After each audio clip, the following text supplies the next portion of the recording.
Jika suamimu mendapatkan tugas dari Allah untuk mencari nafkah, berurusan dengan terik matahari, urusan dengan mobil macet, mobil mogok, macet di jalan, dan mungkin juga berurusan dengan orang yang marah-marah kepadanya karena berurusan dengan orang lain untuk urusan mencari nafkah dan rizki. Tapi engkau, wahai seorang istri yang solehah, Allah subhanahu wa ta'ala memberikan kepada anda beban tapi keindahan, bermesraan, melayani seorang suami, menciptakan keindahan di dalam rumah tangga. Dan jangan dianggap ini sebagai upaya untuk merendahkan kaum wanita. Imam Abu Hurairah radhiyallahu ta'ala anhu meriwayatkan satu hadis bahwasanya qala Nabi sallallahu alaihi wasallam, Nabi sallallahu alaihi wasallam bersabda dalam hadis yang diriwayatkan oleh Imam Bukhari dan Imam Muslim, idza batatil mar'atu hajiratan firasha zawjiha la'adatha al malaikatu hatta tusbiha. Jika ada seorang istri yang ia dengan sengaja menghindar dari kasur suaminya, yang maknanya apa? Menghindar untuk bermesraan indah dengan suaminya, maka ketahuilah sepanjang malam ia dikutuk oleh malaikat. Jangan dipandang hadis ini pandangan hadis merendahkan seperti sebagian orang yang mengatakan ini perempuan kok dianggap kayak apa saja. Engkau adalah tempat keindahan di sini, wahai wanita. Justru seindah-indah pekerjaan yang harus kau kerjakan, melayani seorang suami. Apakah anda tidak mengerti kemesraan dan keindahan? Apakah anda tidak pernah merasakan indah melakukan hubungan suami istri? Anda tidak merasakan indahnya pelukan seorang suami? Kasihan betul anda kalau begitu. Kalau anda mengerti keindahan dan kemesraan, tentu hadis ini adalah hadis yang paling indah bagi anda, wahai seorang wanita. Bukan diskriminasi, bukan. Bukan pelecehan terhadap wanita, bukan. Akan tapi mengukuhkan itu tugasmu, wahai wanita. Dengan begitu adalah pahala besar dari Allah subhanahu wa ta'ala.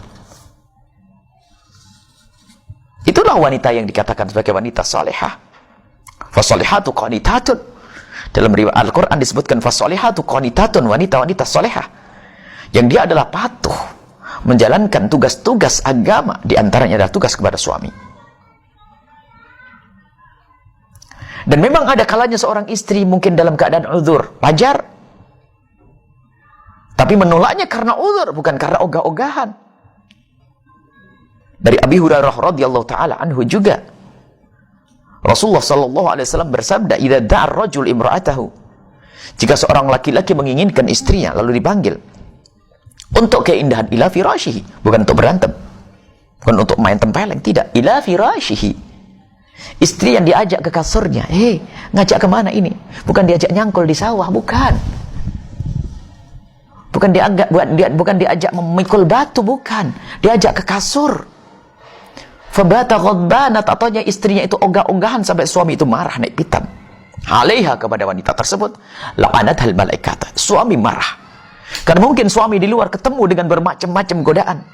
Wanita yang tidak menutup aurat bangkitkan syahwatnya karena dia orang yang beriman, takut kepada Allah, dia ingin ketemu istrinya, ingin bermesra dengan istrinya. Lihat, istrinya untuk melampiaskan keindahan itu, untuk bermesraan, keindahan, melampiaskan syahwat, dan melampiaskan syahwat adalah syar'i. Jangan direndahkan kalau seorang suami ingin melampiaskan syahwat kepada seorang istri. Yang menganggap ini adalah rendah, dialah wanita rendah. Karena apa? Melampiaskan syahwat dengan seorang istri adalah kemuliaan. Coba kalau seandainya anda seorang istri, tiba-tiba syahwat dicabut dari suami anda, nyesal atau tidak? Anda akan menyesal. Tiba-tiba Allah menjadikan suami anda tidak punya syahwat kepada anda, ayo. Problem dalam rumah tangga, ayo. Bermesraan adalah tugas anda. Maka wahai para istri, dengar nasihat dari Nabi Sallallahu Alaihi Wasallam. Artinya apa? Biasakan patuh dengan seorang suami. Ada pertemuan yang lain, ada nasihat buat kaum pria, bagaimana harus penuh kasih sayang, berlemah lembut dengan istri, menghargai istri, mengerti di saat istri ada uzur. Itu adalah hal yang harus difahami oleh seorang suami. Akan tapi ini nasihat buat adik putriku, harus engkau fahami, tugasmu adalah indah. Secapek apapun ketahuilah, Kalau orang paham, capek kayak apapun akan hilang dengan keindahan. Artinya semestinya seorang istri yang merasakan seharian penat, capek, urusan dapurnya, urusan nyuci baju, akan tapi di saat bertemu dengan suami, jadikan itu saat indah untuk bermesraan. Kalau ternyata itu semua menjadi tidak indah bagi Anda, bermasalah di hati Anda, ada apa? Ayo, di bulan Ramadan yang mulia ini, kita gapai kebahagiaan di akhirat dengan menciptakan keindahan di dunia. Patuhlah wahai istri kepada suamimu di dalam urusan-urusan kebaikan, khususnya di dalam urusan kemesraan. Tapi tidak boleh patuh urusan kemaksiatan. Wallahu a'lam bishawab. Assalamualaikum warahmatullahi wabarakatuh.